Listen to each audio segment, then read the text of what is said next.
In the failed state of Somalia, piracy has become a lucrative business. Western navies are hunting down Somali pirates in the Indian Ocean. The waters off the coast of Somalia famously became the most lawless in the world between 2010 and 2012. A distress signal and a call to an emergency hotline couldn't save the Abdullah from Somali pirates. This was the most dangerous place in the world for them. Pirates operated along the coast in Puntland, attacking 237 ships in 2011 alone. Can you believe that Somali pirates can have profit margins far higher than prestigious companies like Apple or Tesla? I'm not even joking.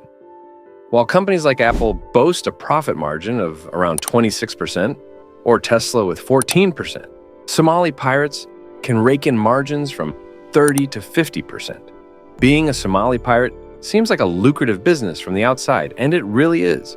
In 2009, Time magazine estimated the operational cost of Somali pirate operations to be around $79 million, with operational profits soaring past $120 million.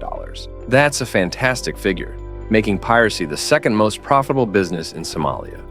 On November 15, 2008, the crude oil tanker MV Sirius Star, owned by Vela International Marine Limited, a Saudi-owned company, was hijacked by Somali pirates. This ship was carrying around 2 million barrels of crude oil worth about $100 million at the time, en route to the United States. After 2 months of negotiations, the ship was released on January 9, 2009, following a $3 million ransom payment. Though pirate activity in Somali waters declined afterward due to international military repression and patrolling, it seems like Somali pirates are making a comeback, threatening ships passing through Somali waters. In March 2024, the Bangladesh-flagged cargo ship MV Abdullah was hijacked by Somali pirates about 600 miles east of Mogadishu. The ship, traveling from Mozambique to the United Arab Emirates, was carrying 55,000 tons of coal.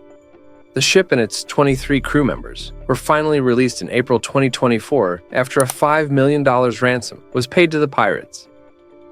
On May 23, 2024, the Liberia-flagged cargo ship Basilisk was hijacked by Somali pirates east of Mogadishu.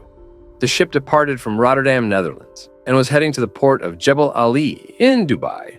However, the hijacking was resolved without the need for a ransom payment. The European Union anti-piracy forces operating in the Somali waters under Operation Atalanta responded to the hijacking and managed to free the ship.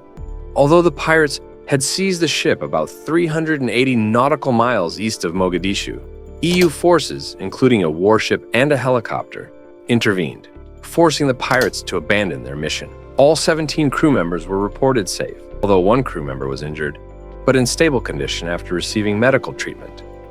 This incident highlights the resurgence of pirate activity in the region. So the question is, why does so much piracy happen in this area? Somalia is known as one of the poorest countries in the world due to 3 decades of civil war and political fragmentation. On top of that, the country frequently suffers from prolonged droughts, making it hard for the agricultural sector to thrive, which plunges the economy even further into the abyss.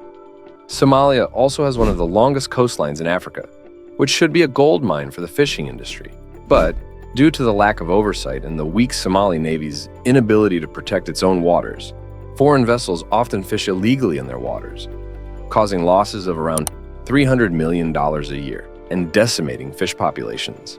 This leaves little resources for local Somali fishermen, who are mostly small-time operators with tiny boats relying on fishing for their livelihoods.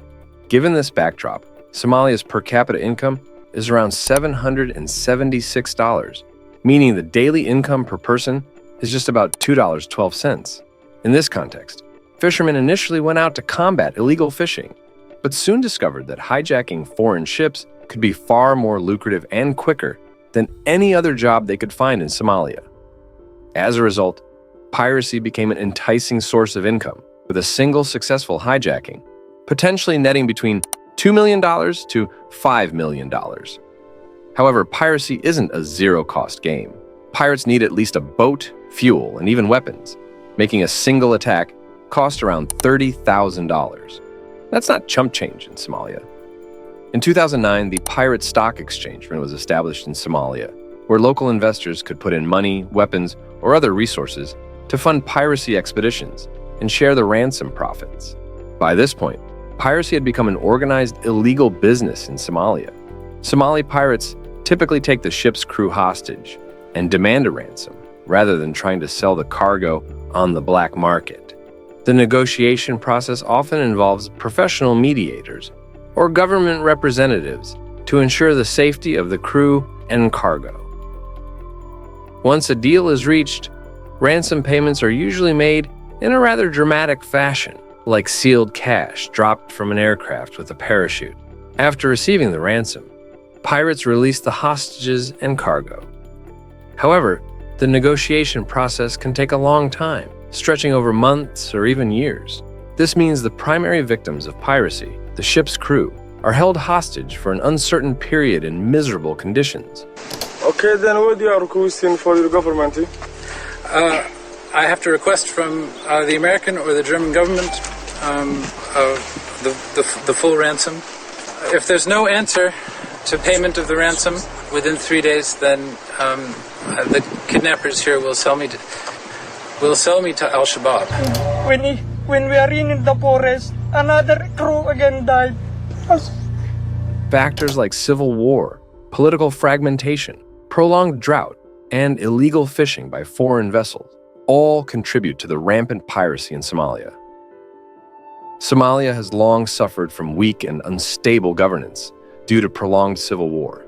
A weak central government, coupled with a lack of law enforcement in remote areas, allows pirates to operate freely without much hindrance. Many armed groups and militias in Somalia are also involved in piracy. They often provide protection and logistical support for the pirates and share in the profits from these illegal activities. Geographically, Somalia is near a crucial international shipping route, especially around the Gulf of Aden. This route is a major pathway for ships sailing between Europe and Asia, making these foreign vessels attractive targets for pirates.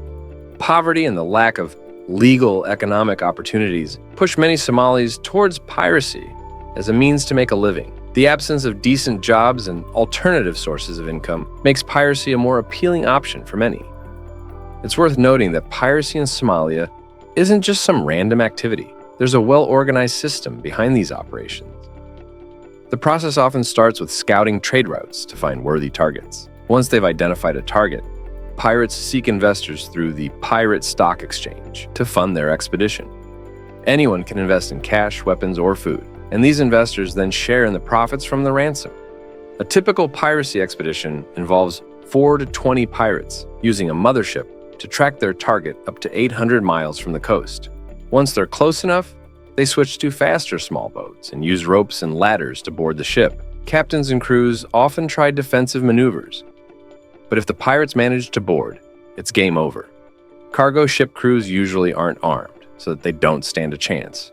Pirates then cut off communications, take the crew hostage, and take control of the ship. Considering the economic value of ships and cargo, which can be worth hundreds of millions of dollars, paying a ransom of $5 million seems like a rational choice for shipping companies.